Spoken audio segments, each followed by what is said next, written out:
Jadi orang tua baru itu penuh emosi. Sebuah roller coaster perasaan yang belum pernah dirasakan sebelumnya. Senang, bangga, haru, tapi juga panik, cemas, dan kadang merasa kewalahan. Semua bercampur jadi satu. Apalagi kalau tiba-tiba muncul bintik merah di kulit bayi. Rasanya seperti alarm berbunyi kencang di kepala.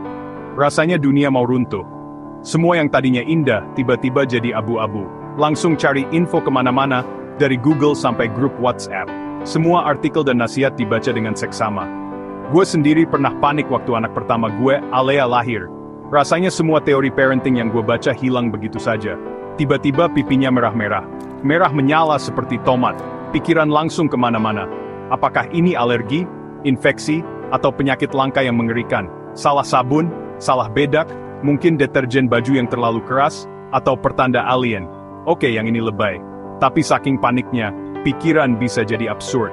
Intinya kekhawatiran soal kulit bayi itu universal. Tidak peduli dari mana kita berasal, semua orang tua pasti merasakannya. Ruam itu kayak tamu tak diundang di pesta yang udah kita siapin. Pesta menyambut kehidupan baru yang indah. Setiap bintik merah baru bikin kita jadi detektif dadakan. Cari-cari penyebabnya dengan segala cara. Semua hal jadi tersangka. Mulai dari makanan yang kita makan, sampai udara di sekitar kita. AC, makanan, bahkan perasaan bersalah ikut nimbrung. Apa aku kurang hati-hati? Apa aku melakukan kesalahan?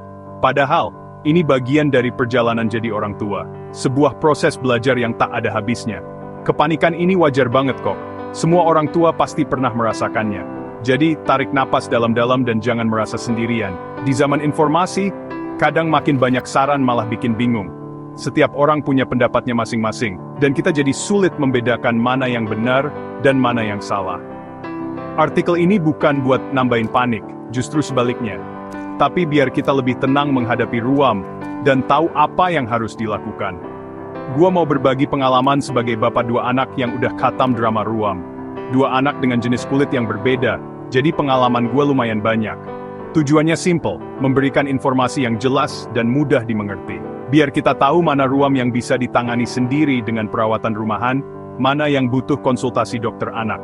Kita bakal bahas kenapa kulit bayi sensitif, jenis-jenis ruam yang umum terjadi, apa saja penyebabnya, bagaimana cara mengatasinya, dan yang terpenting, bagaimana cara pencegahannya. Yuk mulai petualangan menaklukkan ruam bayi. Bersiaplah menjadi orang tua yang lebih percaya diri dan tenang. Biar panik turun dari level kiamat ke, oh, cuma gini doang.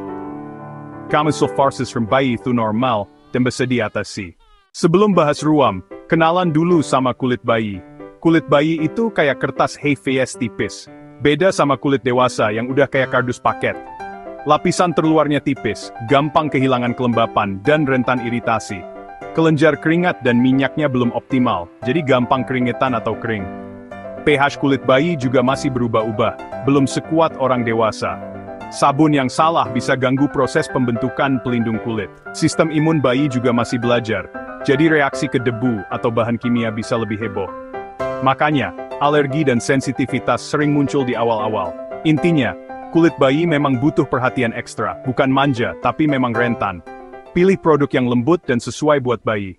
Bayi memiliki kulit yang sangat sensitif, sehingga berbagai jenis ruam bisa muncul.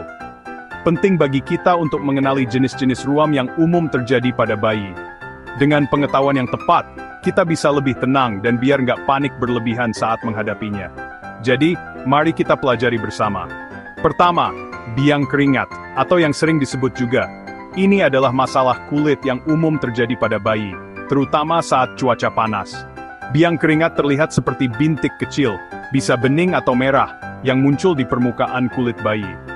Ruam ini biasanya muncul di lipatan tubuh seperti leher, ketiak, atau selangkangan, dan bisa bikin bayi rewel karena terasa gatal atau tidak nyaman. Penyebabnya sederhana, cuaca panas yang membuat bayi berkeringat berlebihan, atau karena baju yang terlalu tebal sehingga kulit tidak bisa bernapas dengan baik. Kedua, ruam popok. Ini adalah masalah kulit yang sangat umum terjadi pada bayi. Ruam popok biasanya terlihat sebagai area kulit yang merah di area yang tertutup popok. Kulit bisa terlihat meradang, bengkak, atau bahkan lecet jika kondisinya parah. Penyebab utama ruam popok adalah kontak lama dengan pipis atau pup yang mengandung zat-zat iritan. Hampir semua bayi pernah kena ruam popok setidaknya sekali. jadi jangan khawatir berlebihan. Yang penting tahu cara atasinya dengan benar.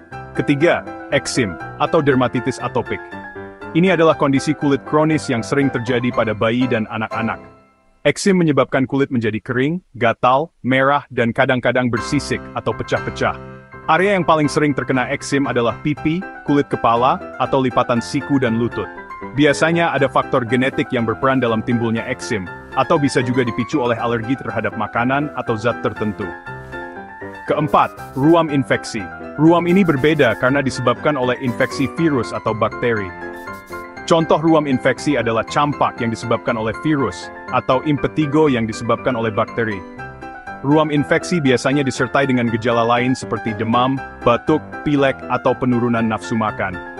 Jika Anda mencurigai adanya ruam infeksi pada bayi Anda, sangat penting untuk segera berkonsultasi ke dokter. Penting untuk mengenali ciri-ciri setiap jenis ruam, biar tahu kapan harus waspada dan mencari pertolongan medis. Jangan ragu untuk konsultasi dengan dokter atau tenaga medis profesional kalau Anda merasa ragu atau khawatir tentang kondisi kulit bayi Anda. Sekarang, cari tahu penyebab ruam. Pertama, faktor lingkungan, cuaca panas, udara kering, debu, bulu hewan. Kedua, produk perawatan dan pakaian, sabun, sampo, deterjen, atau bahan pakaian yang gak cocok bisa bikin iritasi. Pilih yang lembut dan bebas pewangi. Ketiga, infeksi jamur, bakteri, atau virus bisa bikin ruam makin parah. Area popok lembab jadi surga jamur. Keempat, faktor internal alergi dan genetik. Alergi makanan juga bisa jadi pemicu. Observasi dan konsultasi dokter penting untuk identifikasi penyebab. Kapan ruam harus segera ke dokter? Kalau ruam disertai demam tinggi, bayi lemas, nggak mau makan minum, atau perilaku berubah drastis, langsung bawa ke dokter. Ruam yang lepuh, bernanah, menyebar cepat, atau berwarna ungu dan tidak pudar saat ditekan juga tanda bahaya. Jika bayi sulit bernapas, ada bengkak di wajah lidah, atau suara mengi, bisa jadi reaksi alergi berat anafilaksis. Ini darurat, jangan tunda ke UGD. Lebih baik waspada daripada menyesal. Jangan sampai ke dokter jika ragu. Insting orang tua penting, tapi tetap di panduan medis. Sekarang, mari kita bahas strategi G2 untuk mengatasi berbagai jenis ruam pada bayi di rumah. Penting untuk diingat bahwa setiap jenis ruam memerlukan pendekatan yang berbeda. Jadi, mari kita pelajari cara mengidentifikasi dan menanganinya dengan tepat. Biang keringat, atau dikenal juga sebagai sering muncul saat cuaca panas. Langkah pertama, jaga bayi tetap sejuk. Pastikan suhu ruangan nyaman dan tidak terlalu lembab. Pakaikan baju katun longgar yang memungkinkan kulit bayi bernapas dengan baik. Hindari pakaian yang terlalu ketat atau berbahan sintetis. Mandi air hangat dapat membantu menenangkan kulit yang teriritasi akibat biang keringat. Pastikan air tidak terlalu panas. Hindari bedak tabur, karena dapat menyumbat pori-pori dan memperburuk kondisi biang keringat. Ruam popok adalah masalah umum lainnya. Kunci utama adalah ganti popok sesering mungkin, terutama setelah bayi buang air besar atau kecil. Bersihkan area yang terkena ruam dengan air hangat dan sabun lembut setiap kali mengganti popok. Setelah dibersihkan, keringkan area tersebut perlahan dengan handuk lembut. Beri waktu bebas popok selama beberapa menit setiap hari untuk membantu kulit bayi bernapas dan mempercepat penyembuhan. Oleskan diaper cream yang mengandung zinc oxide untuk melindungi kulit dari iritasi lebih lanjut. Eksim atau dermatitis atopik adalah kondisi kulit kronis yang menyebabkan kulit kering, gatal, dan meradang. Mandi singkat dengan air hangat, tidak lebih dari 10 menit. Gunakan sabun lembut yang diformulasikan khusus untuk bayi dengan kulit sensitif. Oleskan pelembab segera setelah mandi, saat kulit masih lembab, untuk membantu menjaga kelembapan kulit. Pilih pakaian katun yang lembut dan tidak menyebabkan iritasi. Hindari pemicu eksim seperti deterjen keras, pewangi, dan makanan tertentu jika bayi memiliki alergi. Ruam infeksi ringan biasanya disebabkan oleh bakteri atau jamur.